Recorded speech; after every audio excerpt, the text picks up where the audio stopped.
Here we are live. Good evening, anybody who's out there. At the moment, there's nobody out there, but hopefully a lot of people will see this on the replay. But today is a very unusual day for me on my channel because I'm doing two things that are different. One is I am interviewing a journalist. I've got Zach in China from GD Today. GD Today is Guangdong Today. It's part of the Nanfang Media Group, and I think possibly the largest English language media group in Guangdong. Is that right, yes, Zach? Exactly. It is. Okay. It is. So, well, welcome to the show. Welcome to my show. And it's really interesting for me because I actually used to be GD Today's English language editor, but I think that was before you were there. So we never actually had a chance to meet in those days. So it's great to finally meet you, if not face to face, at least we can see each other for the first time properly. So thanks for coming on the show. Thanks for inviting me. And hello, everyone. This is Zach. Very excited to join Jerry on my first YouTube live stream ever to discuss. This is your first live stream ever? Yes, this is my first YouTube live stream ever. To discuss. Well, I am honored. Thank you. Canton Fair and also the trade war between China and the US. And so we're going to talk about those two things. Yeah, we're going to start with the Canton Fair. And then we'll move on to a little bit about the trade war with China and talk about that. So you were at the Canton Fair in the first phase. The third phase is just about to start. So Let's talk about on phase one. What's your experiences? Was it your first time to visit the Canton Fair? No, it's not. I've been covering the Canton Fair for 3 years.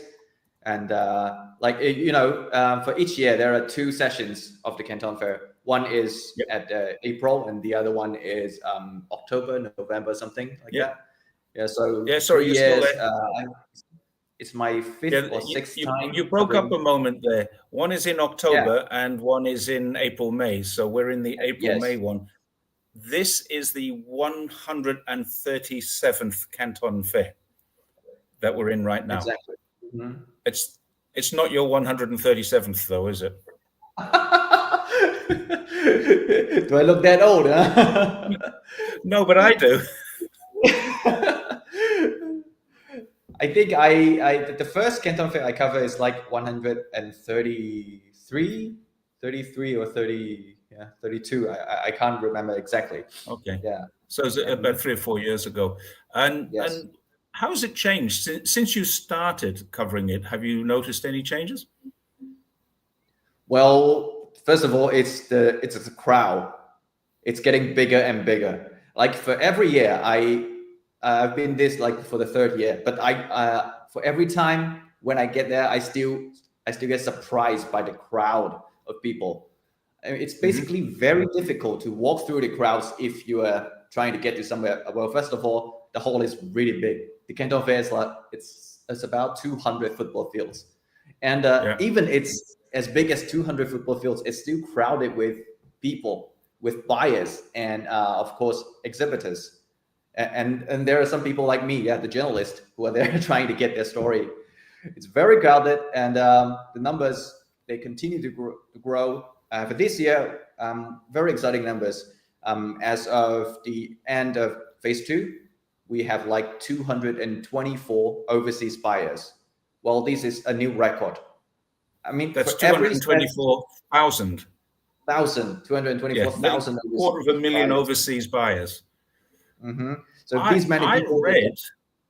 I read in an American article that the Canton Fair was dead this year and there was nobody going. Is that not true? It's totally lies. I mean, I've seen this video by it's on YouTube. It's created by this channel, China Observer. Oh, that's actually a Falun Gong. We're talking to Chinese media here, so I'm not allowed to mention FLG. Falun Gong is China Observer. They actually had a great video. Sorry, and we've seen. Not just that channel. We've seen a few videos talking about like no foreigners at the Canton Fair. Like 98% of the people at the Canton Fair are Chinese. 0 foreigners. And I was like, how could this be possible? I mean, I was there. Everyone around me, they're foreigners. Western countries and African countries, ASEAN countries. Everybody is there. You can basically find a buyer from every country on the planet at the Canton Fair. So it's total lies. Yeah, I saw the number of over 200,000 were registered at the beginning, and it did say that this is a record. There is also an online Canton Fair, isn't there? That started during the COVID period. It was mostly online during COVID. Is that still going? Did that continue? Yes, the online Canton Fair is still ongoing, but I think the buyers, they all prefer the offline. They prefer to do this in person because they get to feel the products. They get to negotiate the best price with the sellers face to face, and they get to visit the factories to see the production lines, to see are they really producing these products like they say, and is the quality good? Is the quality control? Is the factory good? Everything. So they get to see this like in person. This is very important for these buyers. Yeah, I feel a little bit remiss because being a foreigner and living in Guangdong, I should have gone to the Canton Fair, but I've never been. And I was invited to go there this week by my local media group, Johnson Ribao, but they suddenly cancelled because the person who was going to go with me realized that it's actually May Day, it's a holiday, and they didn't want to go on that day. So it got cancelled. So I'm not going to the Canton Fair. At least I don't think I am. But we're just about to enter phase 3. What's the differences between phase 1, phase 2, and phase 3, bearing in mind that this is only the first Canton Fair of 2025, but it's in 3 different parts? Why do they do that? Yeah, well, first reason, the biggest reason is that there are just way too many exhibitors. So they have to like divide groups of different exhibitors, different manufacturers. Well, we have 3 phases of the Canton Fair. The phase 1 is mainly the tech products, electronics, household appliances, machinery, electric vehicles, of course, and new energy products. And phase 2 is like consumer goods, furniture, ceramics, gifts, watches. And for phase 3 is textiles, clothes, shoes, bags, healthcare, and food. So normally phase 1 is the most crowded one. Yeah, because a lot of people, they're not just there to buy the tech products. Many people are there to see what is the latest trend. Because what China makes now is pretty much like the best of the world. So they're not just there to buy, to source. They're also there to observe, like for the market trends. What are the latest? What are the things that China's companies are doing at the moment? So yeah, normally phase 2 is the most crowded. Phase 1 is the most crowded. Okay. In your experience, when you went there, did you actually interview many foreigners? Yes, I have interviewed a lot of foreigners, and actually, one of my story is to go there and find American buyers. Sadly, I was going to ask you about that. So let's get that question out of the way. Did you find an American buyer to talk to? Yeah, sadly, no. The only North American buyer is from Canada. Yeah, actually, there are quite a few Canadian buyers there. Yeah, but not one American buyer. Not for. And I didn't meet anyone, but maybe my colleagues meet 1 or 2. Yeah, but it's very few American buyers there. Yeah. Possibly I know Lee Barrett went there and he tried exactly that, and he made a video about this and he's posted on X. So if anyone wants Barrett in China, he made a video and he did actually, he put into one of the chat groups that I'm in that he did meet an American who would not talk about the tariffs because the American was a Trump supporter and probably supported Trump, but wasn't very happy about the tariffs. What are obviously there are still Americans buying, because I know that Walmart were there. Kmart, Walmart, Kmart I think is Australian, but Target, Walmart, and a couple of other of the big buying groups, because they have lots of buyers for lots of different things. They were there. Are you aware of any way that they're trying to circumnavigate the tariffs? Well, like I said, I didn't speak to the American buyers, but I did speak to some of the exhibitors who sell to the American market.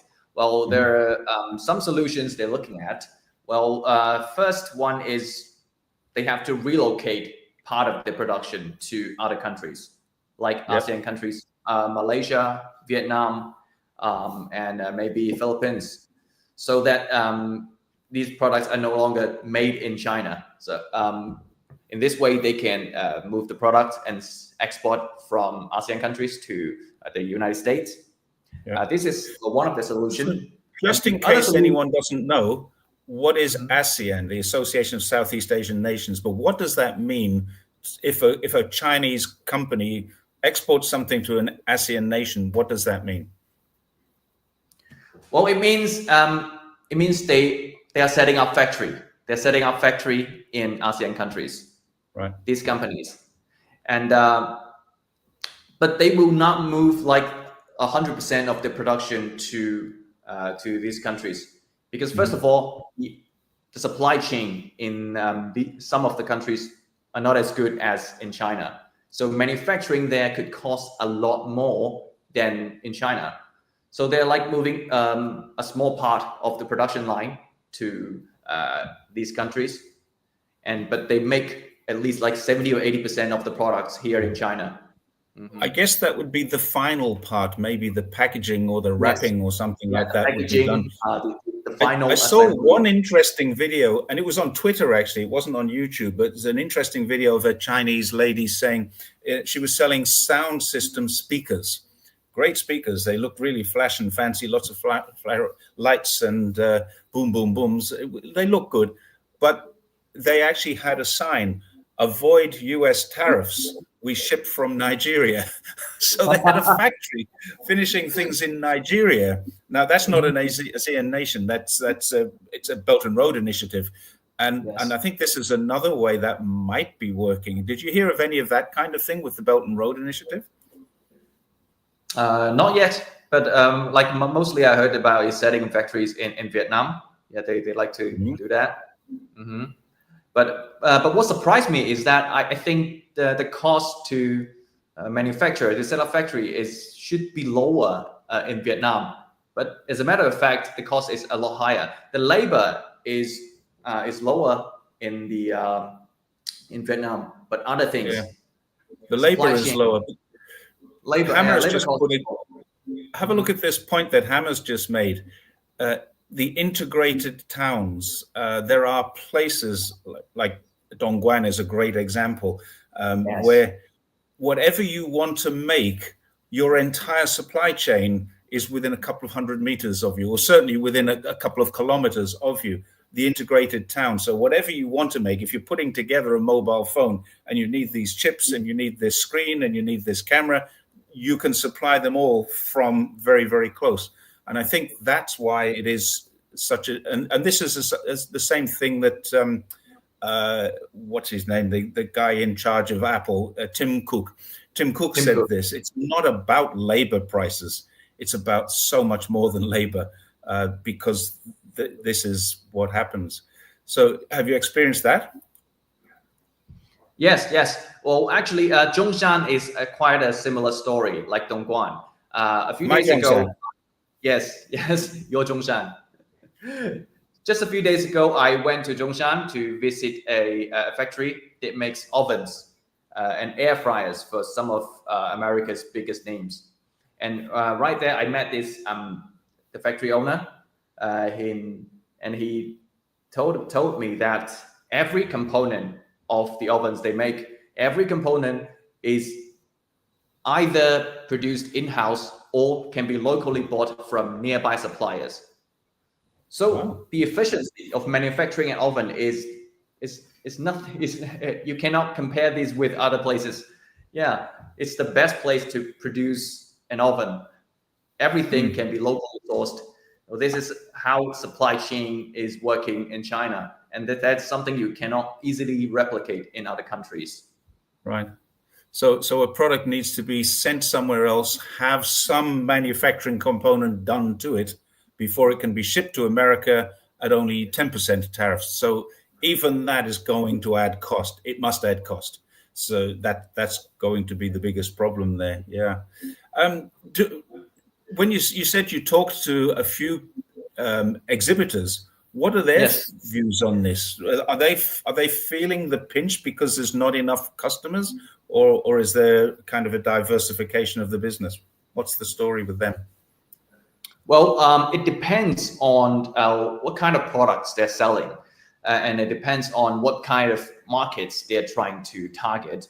Well, actually, not that many exhibitors feel the pain of the tariffs because there are not that many exhibitors they export to the US. Most of the exhibitors they export to like Russia and to Southeast Asian countries and Europe, but actually not that many exports go to the US.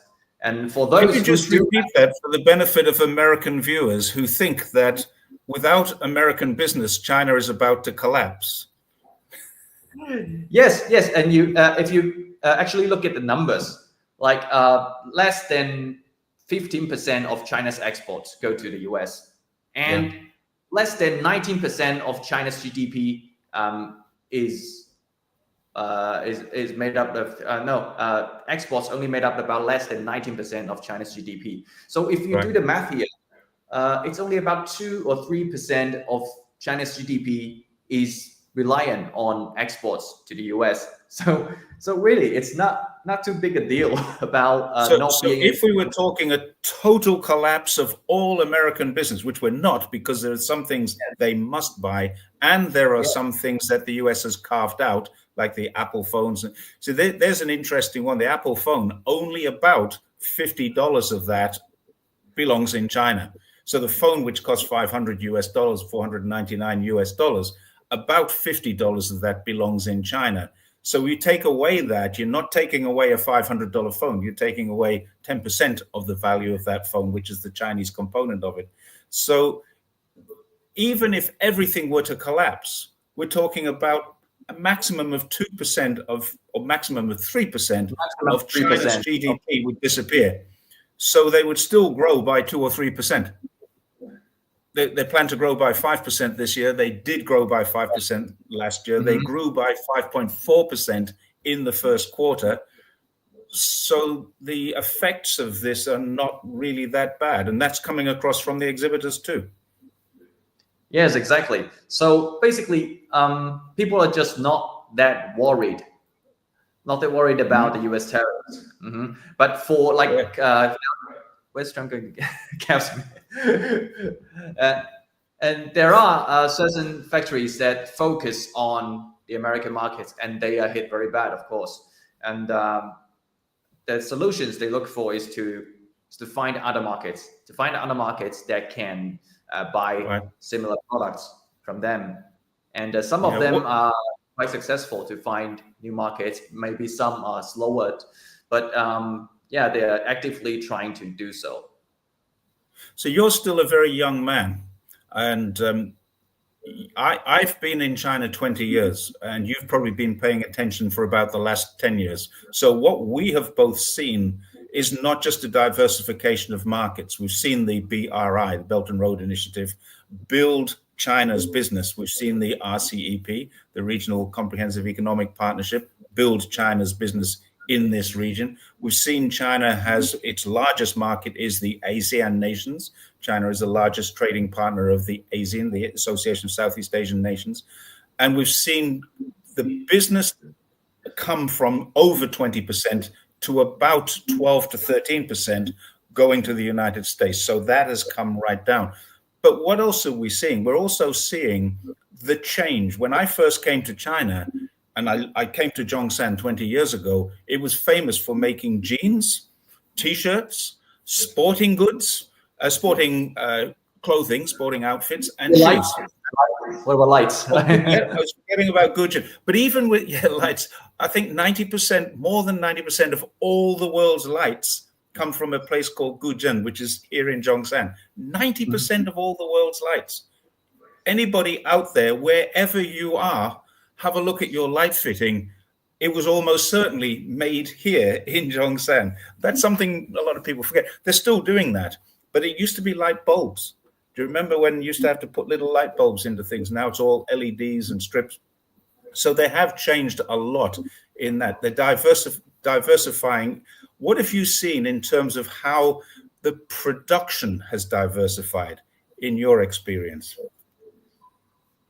Well, from my experience, the thing is, they used to focus on, the labor-intensive products in China, and as a matter of fact, it did bring China a lot of wealth. But now, you need to climb up the value chain in order to make more money.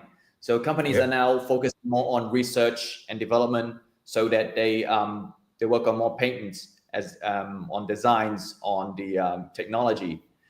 So they make high-end products on their own, that they own the IP. Mm-hmm. This is a shift we can see very clearly inside of China, like the labor-intensive products. Of course, there are still companies doing that, but the shift is now very obvious that more companies, they want to focus on high-end products. They want to make more money, as well as to climb up the value chain. That is very obvious across the region. They are still making things like T-shirts here. You're right, and we still have factories. Excuse me. We have factories like that here. One of the things I've noticed is that those factories are less and less. I cycle through a little town here. It's called Shaxi, and it's still fabrics and materials, and it's got lots of stores fronting the factories where you can buy the stuff. But they're doing an awful lot less. A lot of the stuff they're doing is coming in from places like Indonesia and Cambodia, and the shoe factories have all gone. I don't think there's a shoe factory left here in Zhongshan. If there is, I don't know where it is. But there used to be a lot, 20, 30,000 people were employed making shoes here. I don't think anyone is now. So that diversification has been very good. I saw a thing on Twitter a little while ago. I think it was X, I should say, a couple of days ago, where a guy said, "I've just got an order for 100,000 of these shirts." It says, "Boycott China." A Chinese businessman just got an order to make 100,000 shirts. Boycott China.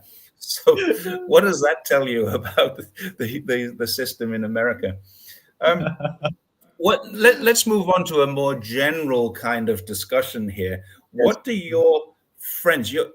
I sometimes get criticized because I don't have Chinese people. Now, your English is extremely good, and a lot of people are afraid to come on and talk to me in an interview in English, but you are actually in the media. And I would suggest anyone have a look at Zach. He's got 20 or 30 videos just starting out on YouTube.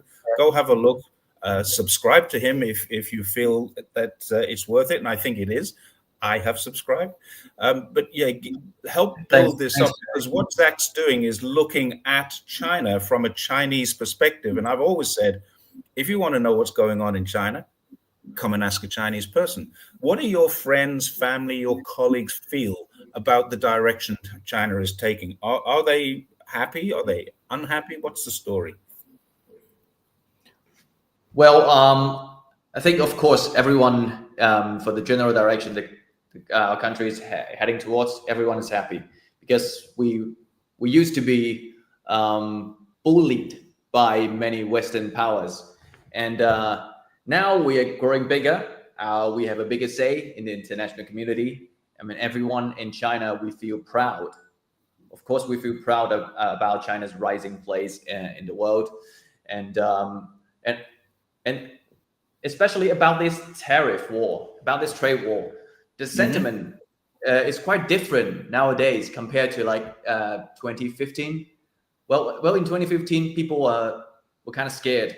Were scared when Donald Trump trying to launch the trade war. But now, this time, we just don't care. The people around me, friends around me, we just don't care. We just mind our own business. I mean, it's just 2 or 3% of our GDP. So what? We just lost the American market. So what? We have all the other markets. We can have Europe. we have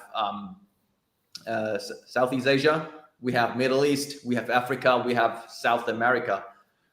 People just don't care anymore if we just lose the American market. And for nowadays, we don't have so many American products here as well. I mean, even if the decoupling is to happen, people are just not so concerned about the result of that. And I mean, nowadays, we kind of look at Americans kind of differently. Well, in the past, you know, America's the biggest power in the world. They have the biggest military. They have the biggest economy. We kind of look at Americans like this. Wow, you're good, you're good. But nowadays, we look at Americans like quite equally. So if you don't want to do business with us, so be it. We can do business with everybody else. And we don't need your products. We make our own products. We have our own phones, our own cars, electric vehicles. Chinese electric vehicles are the best in the world. And we have our own ships, our own planes. Everything can be made domestically. And Chinese products. I saw that 90% of the world's ships are being made in China now. Exactly. It's staggering, isn't it? And there is a new plane which is being ordered by many people. I mean, do you know anything about what happened with that Boeing decision? Because China just said we're going to cancel orders for Boeing. We've got orders on the books. We're canceling them. Did you know about that? I don't know much about that. That's I didn't read much about that. But exactly, even something as sophisticated as planes, China is making its own planes for the moment. So the interesting thing about the Boeing decision for me was that there is a Boeing factory in Xiamen, in Fujian, and Fujian, and what China has done by canceling this order is actually made that factory pretty close to redundant, or could have made that factory close to redundant, and that would have been a very tough decision to make, in my opinion. I'm just wondering why they did that.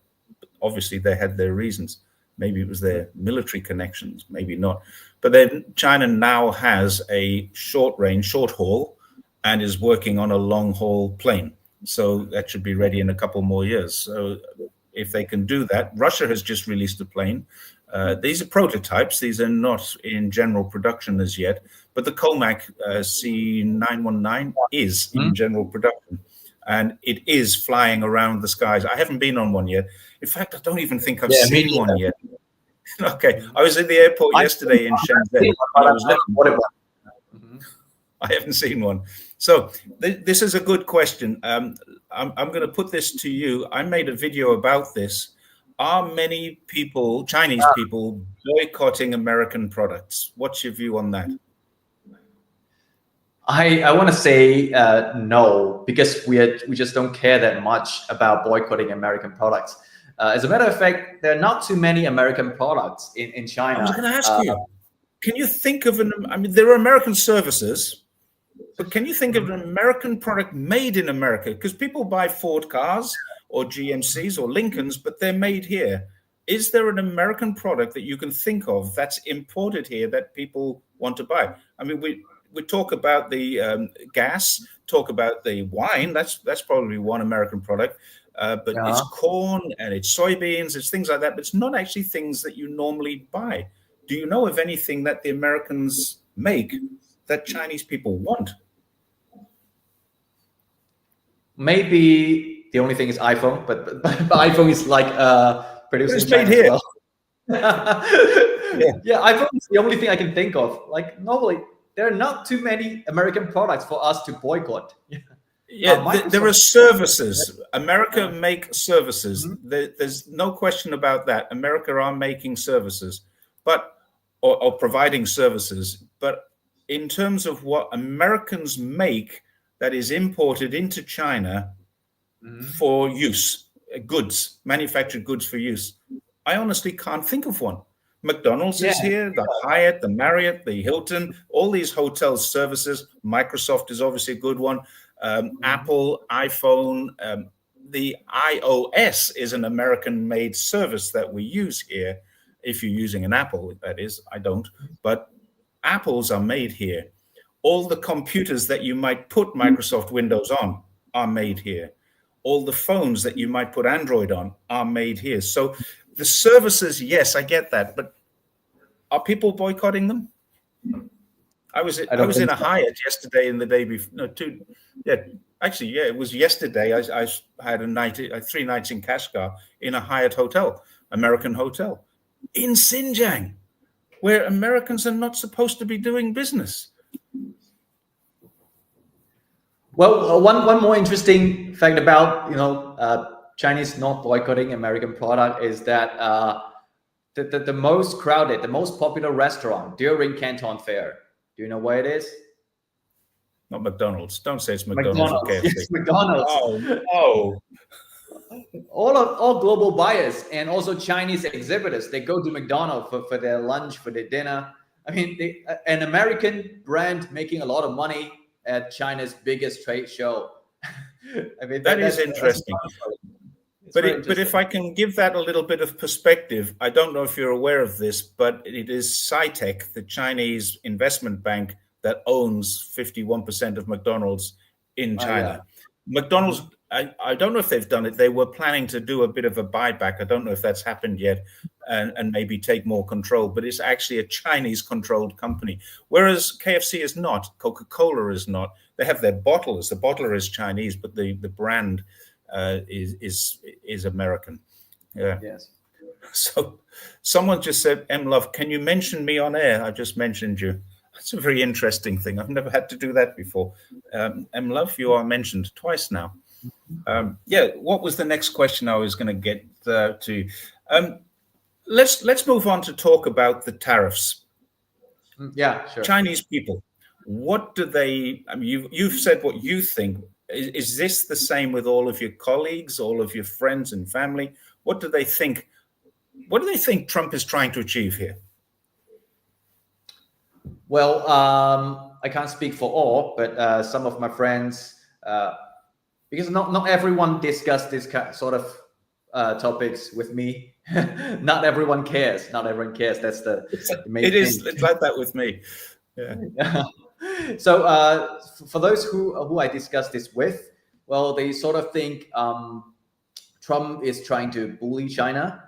That's like a common sense among different friends of mine. Trump is trying to bully China and to cut a deal that is best for the United States, but it's not doing any good for the Chinese side. Well, that's what Trump's trying to do. And people sort of like laugh at what Trump is doing right now, because on Chinese social media, we see a lot of posts about Trump saying, we're waiting for China to call us. Yeah, we're waiting for call from China. We're now negotiating with China. And then the Chinese side saying, no, we're not. We're not negotiating anything. We haven't called you and you didn't call us. We're not having phone calls. We're not having any negotiations. That's fake. Yeah, that's sort of something that Chinese media just did, which I commented on. I've had a very large response to a post that I put on X yesterday with the video that the Ministry of Foreign Affairs released. They released a video that said, we won't bend the knee. And I thought this was a new approach from China. This is about time. China has just come out and said, we are not going to negotiate with you. And they have said this. They actually already have a white paper on it, which was released, I think, on the 25th or 28th of April. They are saying, until America removes the unilateral tariffs, not from China, from everyone, we're not going to negotiate. So effectively, the only way out of this now is for America to say, okay, we made a mistake.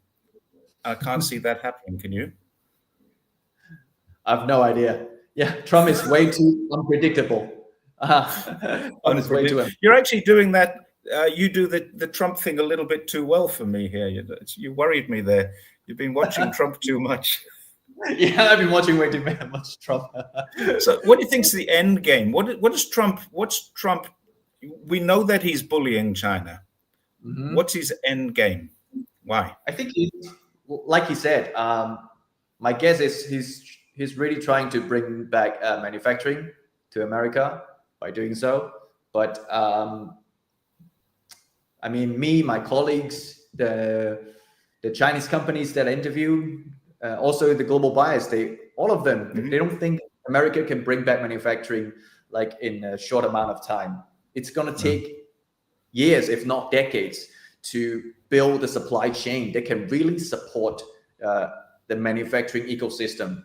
It's going to take many years to actually do that. So if you want to like just do it overnight, it's not going to happen.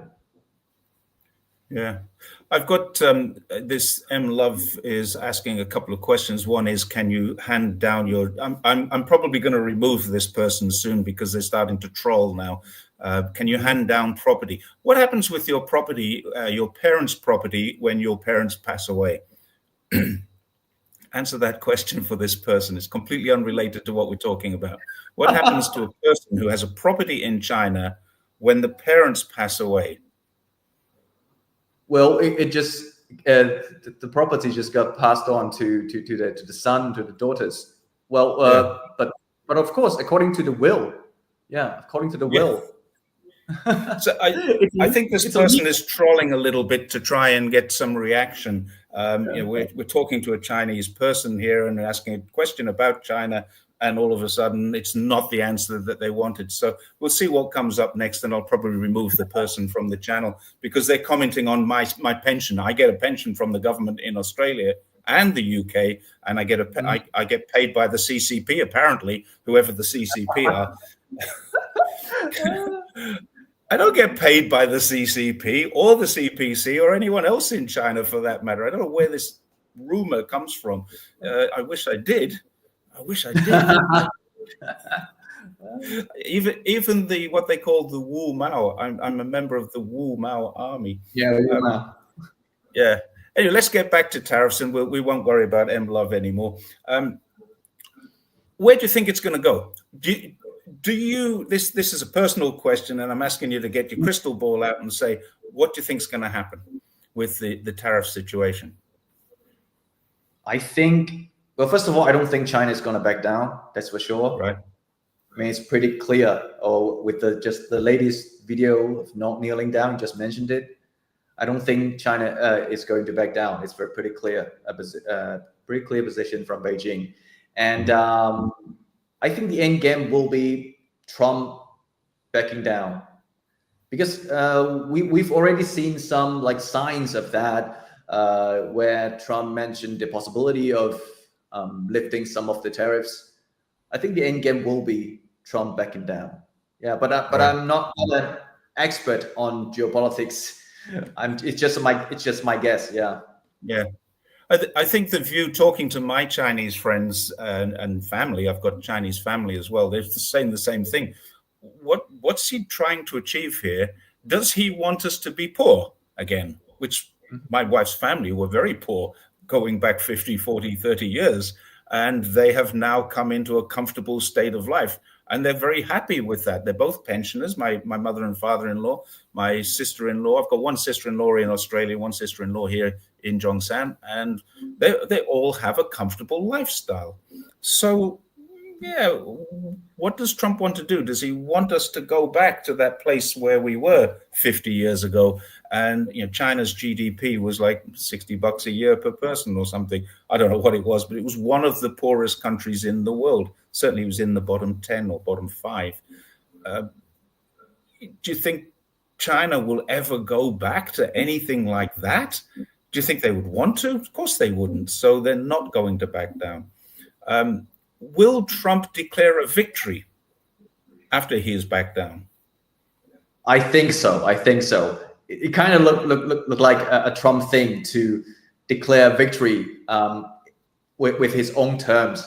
Like he could always like explain in his own ways that it's a victory for him. Yeah, regardless of what other countries might see it. I mean, at the end, he might back down, but he will defend it as a victory. That's what I think. Yeah. Yeah. This is the first time this has been mentioned on the show. Let's see if I can bring this up. Yeah, the century of humiliation. Now, for anyone watching who doesn't understand what that means, do you want to explain that? Well, yes, like this is pretty much the sentiment of all Chinese. It's the shared sentiment that we will not accept another century of humiliation, because before the founding of the People's Republic of China, China had been invaded and had been invaded by different powers, Western powers, and also the Japanese. For Chinese, that part of history is humiliation. Yeah, they raped and they robbed, they killed. Not one Chinese can accept that history to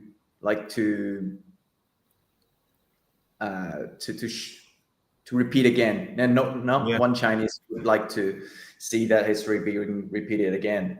So I had a discussion with an American a while ago, and I put it to them like this: Manhattan Island is part of New York. It's an integral part of New York. How would you feel if the Chinese Navy and military came to New York and said, "We're keeping Manhattan Island for ourselves. It's ours now"? How would you feel? Oh, we wouldn't. We'd slaughter you. It'd be a world war. We'd absolutely slaughter you. Well, think about what happened when Hong Kong, which was an integral part of Guangdong province, was taken away. What about Shanghai? There was parts of Shanghai, parts of Qingdao, parts of Wuhan, parts of Guangzhou. All of these cities had parts which belonged to another country. And some of them belong to several different countries. And people don't realize this. There were actually 46 different treaty ports or concessions, with 8 or 9 different countries claiming this piece of land belongs to us.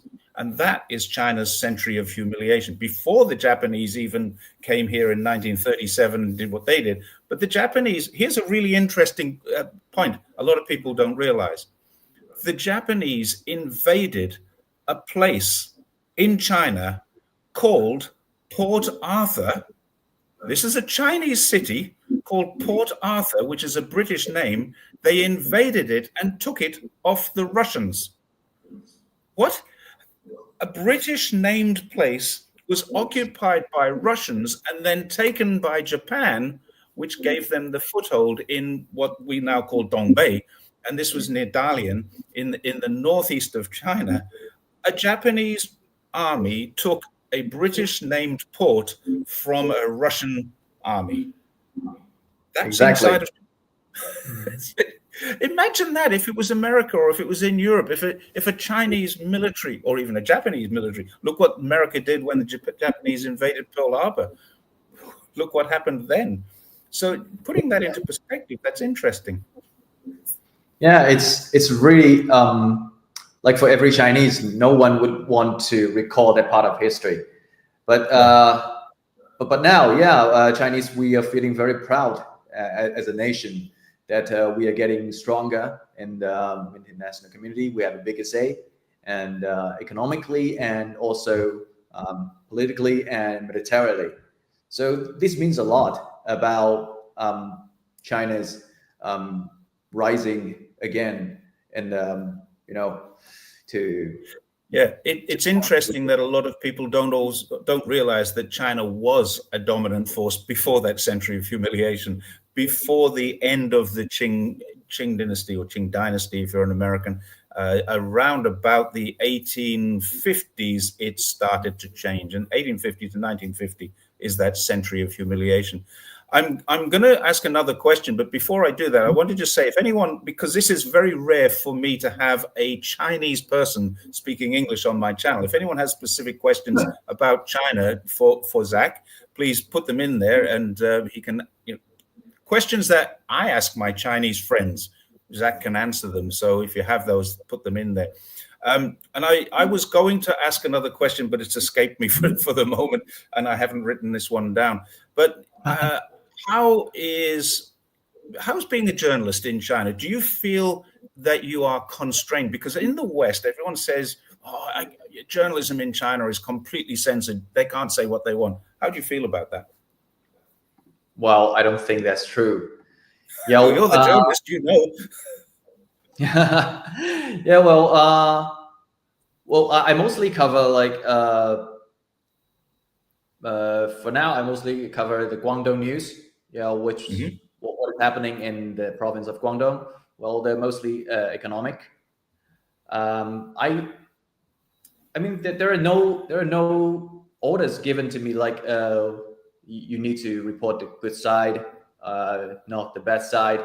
I mean, when the economy is not doing great, there will be loss in different industries, and people lost money, people lost jobs.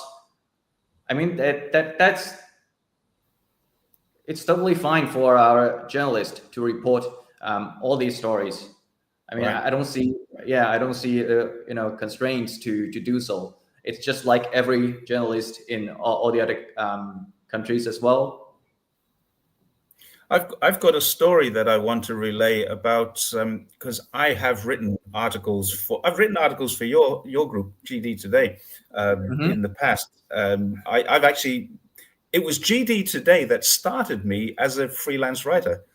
One of your colleagues, who's not with GD Today anymore, but still with the media group Nanfang, she invited me to write an article about my time in quarantine, my time getting into quarantine when I came back into China in the first weeks of the COVID lockdown, which wasn't really a lockdown.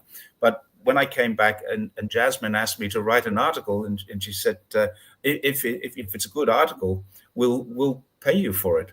So, wow, I got paid to write something. And that started my career. Then I started writing, and I've written for People's Daily, China Daily, Guangming Weekly. I've written for Global Times and a few other people. But I once got an article rejected. It does happen when you're writing. You get articles rejected quite often, actually. But I got one rejected once because, and I won't say which media group it was, because it was too critical of China. Sorry, too critical of America. I wrote an Hmm. article that criticized America for something they were doing, and I was told it was too critical. We can't publish that. Do you get that at all? I have no idea. Yeah. Well, we certainly hire, columnists like you, like Jerry, to write articles, to give opinion pieces. Yeah, but I've not experienced what you said about being too critical of the United States. No, well, you probably wouldn't. I'm just putting a note in here. There's one of my friends is in the audience at the moment, David from Shenzhen, and he's known as 86 Lawai, and some people think that he's Lawai 86, which is a very highly critical person.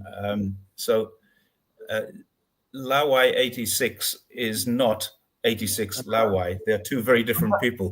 Two 86 different. Lawai is a parody of Serpent ZA. Yes. So So 86 Lawai is a friend. This one. yeah, he's a friend of mine. I've met him. He lives in Guangdong in Shenzhen, and he does a lot of parody sketches about a guy called Serpent ZA, and is well worth a follow as well. Actually, he's very funny.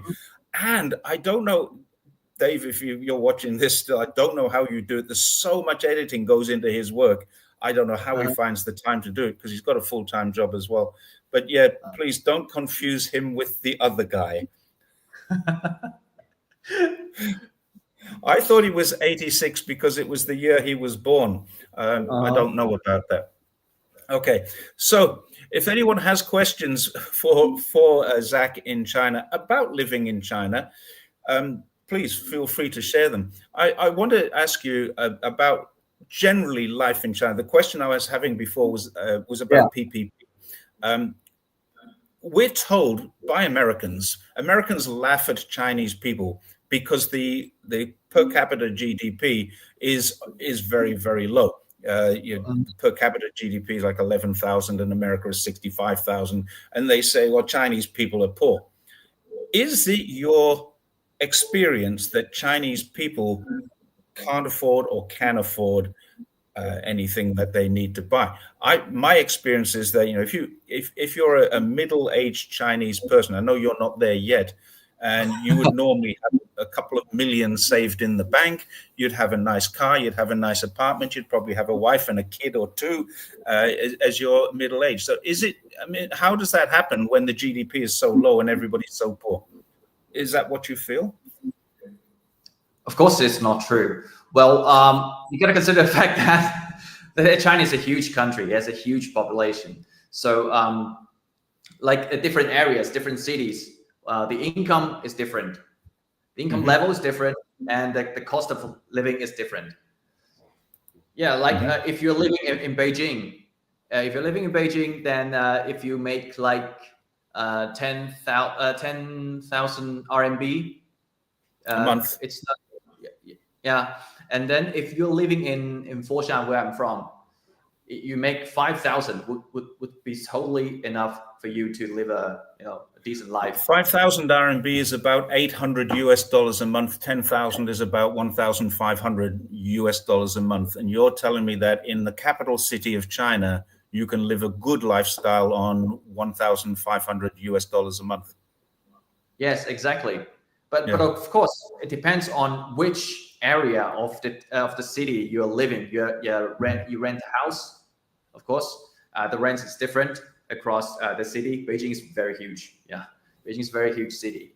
So so different cities, they have different cost of livings. So if your income is low, but if you live in a smaller city, then you might live a better life than those in Beijing. So simply talking about the numbers, the average income, it wouldn't like fully explain the life here of the Chinese people. So you gotta understand it like you gotta explain this like different city by city. Yeah, you gotta look at them city by city, group by group. It's a huge country. Yeah, sure. So Dave has asked a question here. Would you agree many Chinese people are not proud? I find Chinese people could be quite humble. It's a very humble country, but people say I haven't traveled abroad, so I'm a little ashamed of that, and they're unable to compare with the rest of the world. Would you say that's true? I wouldn't say that. Well, it's maybe like 20 or 30 years ago, or maybe 40 years ago. Yeah. People would feel ashamed to talk about that. Oh, no, I've never been abroad. This is the country that I spent my whole life. I envy those who have visited the United States, Europe, Africa, other continents. That was the story like 40 years ago. But now people just don't care whether you have been abroad or not. It's not something to be exceptionally proud of. Yeah, I think 150 million people a year go out of China anyway, so many of them will be the same people each year, maybe the same people twice a year, but 150 million Chinese people travel outside of China, and 150 million come back as well, which is strange because it's such an oppressive state, isn't it, to live in? What about this one? Is China, and I've heard this one too, is China set to become a major medical tourism destination? So I have a problem with my knees and I've got to wait 10 months in the UK on the National Health Service. Can I come to China and get my knees fixed? Well, I'm not an expert on this. I didn't know this. It's become a major medical tourism destination. But I do know that the hospitals in China, they're very good. They're very professional because they have to deal with countless patients every day. I mean, the experience of doctors, of Chinese doctors, I believe they're like they're at a very high level, maybe more than the American doctors, because they have to deal with a huge number of patients every day. I mean, the experience is different, is at a totally different level here. And of course, the medical technology is pretty advanced here in China, and also with the combination of Chinese traditional medicine. This might not be like familiar with many of the audience, but it's something we believe can be very helpful if you combine the use of Western medicine and Chinese traditional medicine. Yeah, it's Yeah, I know this for a fact because I've experienced this. I had a little spin in my local hospital. It's a chaotic nightmare for those of us who don't understand the system. But I go in with my wife. She just goes from one window to the next and sorts it all out, and she's quite conversant with the system. But yeah, I think Chinese medical system seems to be a holistic approach. They look after the causes and try and cure whatever it is that's happening, rather than just treat whatever it is that's happening. Another question that came up here: have you ever heard of a retirement visa being discussed in China? I personally have not. I am retired in China, but there is no such thing as a retirement visa. Have you heard of this? No, I haven't heard of it. Sorry. Okay. Thailand has one. I think Cambodia, maybe Laos and Vietnam, they have such things, but I've never heard of one. And I would guess they probably wouldn't have such a thing in China because it's already a densely populated country. So they're not going to bring in people who are retiring to China. I just can't see it happening myself. Looking to see if there's any more questions here. Dark Sun was in. Dark Sun put in someone put a comment about your English skills here. Have you obviously been abroad, Zach? Claim you. Yeah, I have been abroad, but I've been to Europe, America for my stories and also as a tourist. But I've never studied abroad. You did not study abroad. That's pretty impressive then. Yeah, only as a tourist, as a reporter. So where did you learn English? I learned my English from high school, from middle school, and then I went to college where I majored in English. Yeah, so from high school and college. Yeah, I would not have picked that. I would have said that you were educated abroad as well. Serpent ZA. Do you know who Serpent ZA is? Or Serpent ZA? No, not really. Okay, so he's an online YouTuber who used to live in Shenzhen, and many years ago, he's quite an arrogant guy, so he didn't have many friends. So he went out vlogging instead of making friends.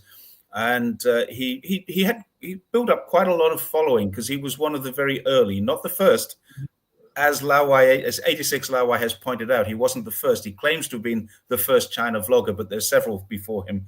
But he says, if you ask any Chinese person, now you're a Chinese person, so I'm going to ask you, is theft a problem in China? No, it's not. Yeah, I can guarantee you it's not. It's not a problem in big cities. It's not a problem in small towns. It's not a problem in remote villages. Well, it's very common for Chinese people if you go to a restaurant and you leave your phone at the table and then you go to the restroom. It's very normal for us to do so. Yeah, we are just not worried about our phones being stolen from the restaurant. It's a thing we do. Like when we ride scooters, electric scooters is very popular here in China. We also leave our bags on the scooter, and sometimes the phone as well. And then we went to go get a coffee or get some food.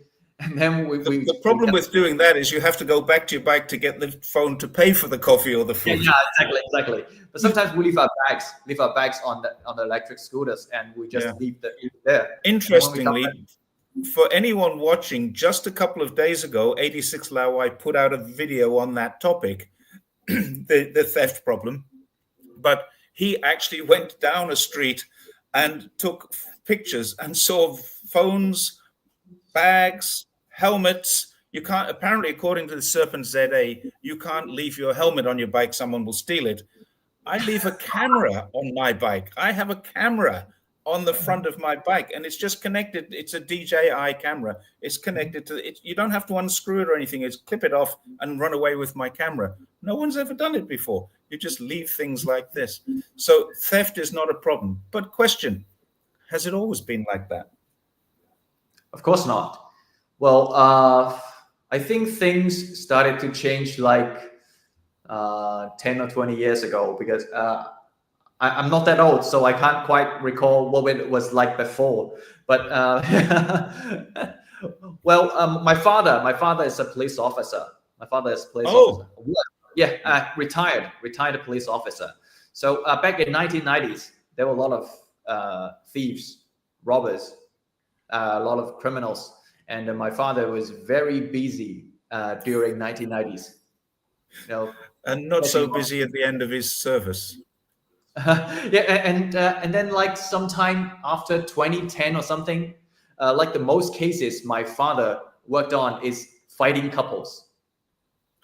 Domestic, yeah. Yeah, domestic issues. It's always the wives calling the police like, "Oh, my husband is about to hit me. Please come, please come." Yeah, that's the most common cases they work on. Like after Okay. 2010. Okay, so the next question, and I was going to ask this, but Hammer has just put it. What caused it to change? Do you think? Could we get your dad on the phone? No, he doesn't speak any English. Sorry. I didn't think you would. And he's What? camera shy, so I don't think so. Yeah. Right. No, I'm not. Well, I'm only joking. We're not going to get dad on the phone. But what do you think made it change? well, I think it's the government, of course, like both central and local governments. They are really committed. They were really committed to make this security a big thing, and they pushed, of course, including my dad, the police officers, to do this at every level to make sure that criminal would not be making my point. Is it 10 Yeah, years ago? you're making the point. Yeah, I can ask my wife, but she knows the same thing. I figured you're right. The government has done an incredible amount. There's a lot of surveillance, which Westerners say, oh, it's a surveillance state, but it's actually got less cameras per capita than places like New York and London. So it's not a surveillance state I mean, it is, but it's no more of a surveillance state than anywhere else. But I think there's one other thing, and that is poverty. Because 10 years ago, people still lived in poverty. 12 years ago, 15 years. When I first came here, crime was quite high. You couldn't leave your bag on your bike. You couldn't leave a camera on the bike. But I honestly believe nobody wakes up in the morning and says, I want to be a thief. They are forced into becoming a thief because they don't have the basic needs to meet their life requirements. So they become a thief because of that. Now, there are people, I know there will always be people who will steal stuff in every country in the world, including China. But I think poverty alleviation had a great deal to do with it.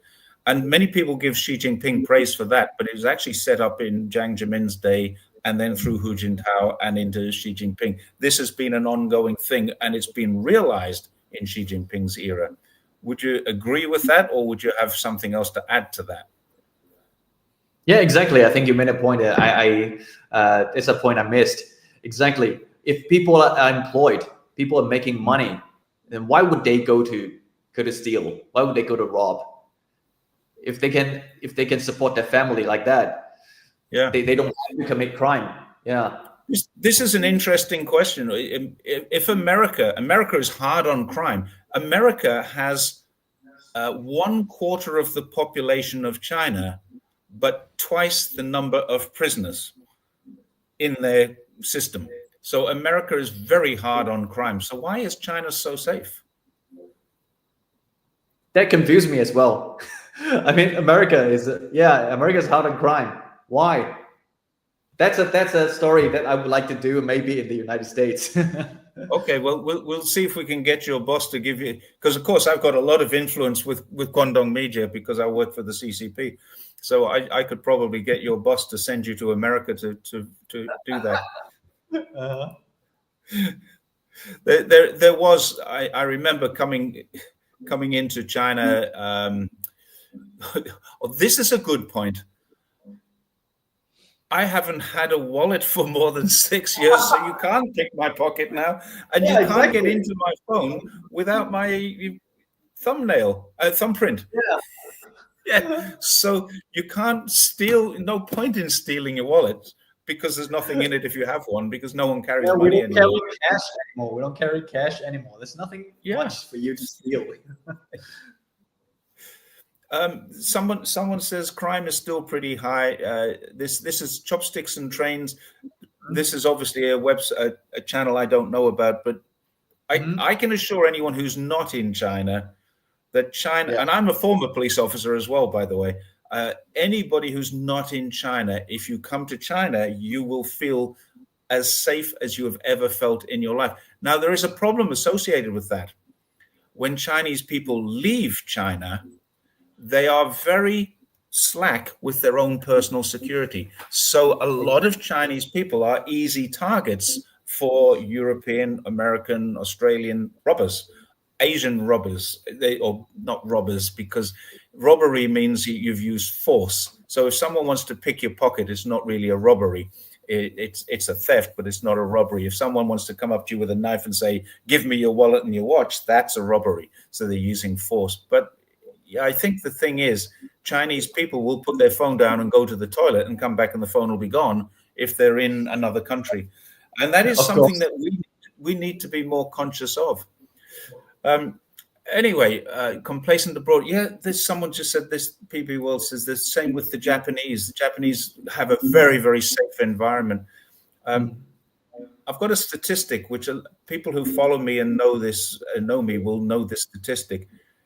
In terms of the police, the police in China, on average, kill someone once every 7 years. It happens, but it's quite rare. In America, it's once every 7 hours. That's actually a damning and true statistic. So let's we can wrap this up now. We've had a few questions about China and personal things about China, which it's great to have a Chinese person here to actually answer these questions, especially someone who you live in Guangzhou, which is a major city. How many people live in Guangzhou? Thinking about how many millions? Maybe 10 million something. Yeah. Oh, I think it's closer to double that. London has 8 million people. I think Guangzhou has 18 million people. Yeah. Yeah. It's about 19 million. 19 million. 19 million. Yeah, it's pretty big, isn't it? And it's a safe city. The biggest problem I have when I go to Guangzhou is I don't feel safe walking on the footpath because there's too many electric bikes. Yeah. Sharing that's the a problem footpath with me. That's probably the biggest problem I have. Okay, so this is a question. This is actually a fair question, I think. Jobs are very competitive and scarce due to many graduates. Now, this time of year, we're just about to come up to Zhongkao, not Zhongkao, Gao, well, it's Zhongkao as well, but Gaokao and graduation season. Yeah, so we're coming up to the Gaokao in a month or so, and then we've got the university graduation season. So what will happen, and we'll see these negative reports about it, our youth unemployment will spike again. It always does in June, July, and August, because many, many people leave schools, colleges, universities at the same time, millions and millions of them looking for work. So we have a huge spike in the unemployed, in the youth. Is this really as serious a problem as Western media portray it? Well, I must say the jobs are very competitive in China because people are more educated. There are many graduates and skilled workers here in China. I must say that the job market is not gonna be easy. Personally, I had many difficulties finding the job. Well, right.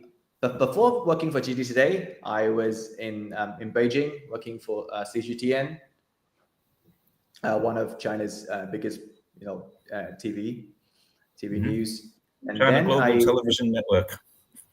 Yeah, I quit for a year and went abroad and also in many provinces for traveling. Yeah, I took a gap year, and after that I tried to to get a job. I gotta feed myself, right? Yeah. And I assume like I had a rich experience of being a journalist, and I speak, quite good English, I guess. and Yeah. it, and it would be easy for me to get a new job, but it turned out it was very difficult. The competition was just very high. Many people, many reporters, they speak very good English, and many reporters, they have rich experiences. So this is a very tough, job market, and and for this job as a GD Today reporter, it wasn't easy to get this job. The competition was very fierce. So I think there's just way too many talents here in China. Do you think that the government is trying to handle it, doing the right thing? Yes, exactly. I've been seeing these many of state-owned companies. They are trying to recruit more, and they've been posting many plans to expand their recruitment. They really want to take in more graduates, take in more young people. I saw there's a fair in Guangzhou and Shenzhen, I think, where they're trying to attract 1 million jobs to this fair. So they will probably have 10 million people apply, but there's 1 million jobs going to be on offer at this job fair, which is happening quite soon, I think, maybe around about the graduation season. That's something, I made a video about that a little while ago. Questions asked, I want to change this question. So how did you work for CGTN? How did you get a job with CGTN, and what did you do there? Well, after my master, I did my master in Hong Kong, Chinese University in Hong Kong. Yeah. CUHK. CUHK, yeah, that's where I did my master. And after that, I got my first job as a reporter at Phoenix TV. I don't know if any of you guys have heard about Phoenix TV. It's a private media, and it's the biggest Chinese language television that broadcasts around the world. If you are an overseas Chinese, you must watch this. And it was my first job there as a reporter. And then because I have some friends who worked at CGTN, and they saw me being a reporter at Phoenix TV, and they're thinking about, hey, you speak very good English. Why don't you work for us? Because CGTN, we need experienced reporters who can speak. So you were headhunted, right? Yeah, exactly. And that's what happened. And then that's when I just switched my job from Phoenix TV, a Chinese language reporter, to an English language reporter at CGTN. Yeah, right. That's what I'll let you into a little secret. I was in Kashgar for Saturday, Sunday, and Monday. Saturday, Sunday, Monday, flew home Tuesday morning, and I was there with CGTN. But I didn't get paid. I was just there to do a panel with Liu Xin of The Point. So we did a little filming in Liu Xin, yeah. So I've met her a couple of times, and I've been on her show, I think 4 times, 5 maybe. But this one will be the next one. Might be 5 or 6. I can't remember. But yeah, she's a real pleasure to work with. Her team are fantastic. Exactly. Little plug for Liu Xin of The Point. Now you have The Point. With me, I'm Liu Xin. So she's great. And I would say her English is every bit as good as yours, Zach. Maybe even better. Who knows? But yeah, she's better than mine. She's way better than mine. She speaks like 100% native speaker. She even has an English accent sometimes. Yes. Yeah. She's your accent. I can hardly. If I was listening to you on the phone or on a podcast, I wouldn't know that you were Chinese. Well, maybe I have a little talent in picking up accents. So do I. If I live in a country for more than a few months, I start to get that accent. Then I lose it again. I mean, I pick up the accents and then I lose them. I was born in the northeast of England, and so I have a very different accent when I'm at home with my parents my hometown. Very, very different. But then I moved to Essex and became an Essex boy, and then moved to Australia and became an Australian boy. So you got a lot of different accents in my lifetime. Yeah. Oh, someone asked if you work with Ruby Lamb. Do you know Ruby Lamb? I don't think so. Yeah, maybe okay. I haven't. Yeah. Yeah, and I said headhunting, and someone else said it's poaching. It's called poaching. So we started this discussion not really to talk about life in China through the Chinese perspective and the Chinese lens, but I just grabbed that opportunity to do that. We came in to talk about the Canton Fair, and let's wrap up with a summary of the Canton Fair.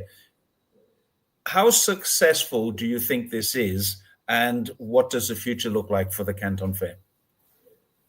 I think it's definitely a huge success. Like before the beginning of the Canton Fair, people are, a little concerned about, because of the US tariffs, the trade war thing. People are a little concerned, even including me, that will there be so many global buyers this time? But as a matter of fact, it's a new record high. All countries are coming to the Canton Fair to get their products. South American buyers, African buyers, European buyers, maybe not the American buyers, but everyone else is here. So it's definitely a success for both, the global buyers and, of course, the Chinese exporters. Oh, here's a question for you. Let's make this the final question from the audience. Guangdong Today, GD Today, are you going to cover the Zhuhai International Air Show? Yes, and I was there. It was last year, right? The Zhuhai Air Show. You can check out my video on my channel. Yeah, I published a video. You can find Zach on youtube.com at Zach China. Simple as that. Very, very easy. Let's put up a couple of other names that are probably worth looking at, because this is where we see you on X. This is GBA. You're on that. This is your GD Today site. So on X, this is GBA. They have a Facebook, don't they? Yes, they do have a Facebook. Yeah, same thing. This is GBA on Facebook. And until how long ago? 3 years ago, for 3 years, I was GD Today's English language editor.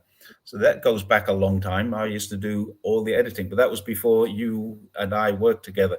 There is another group which is GD Today as well, and this is Whistle020 on X.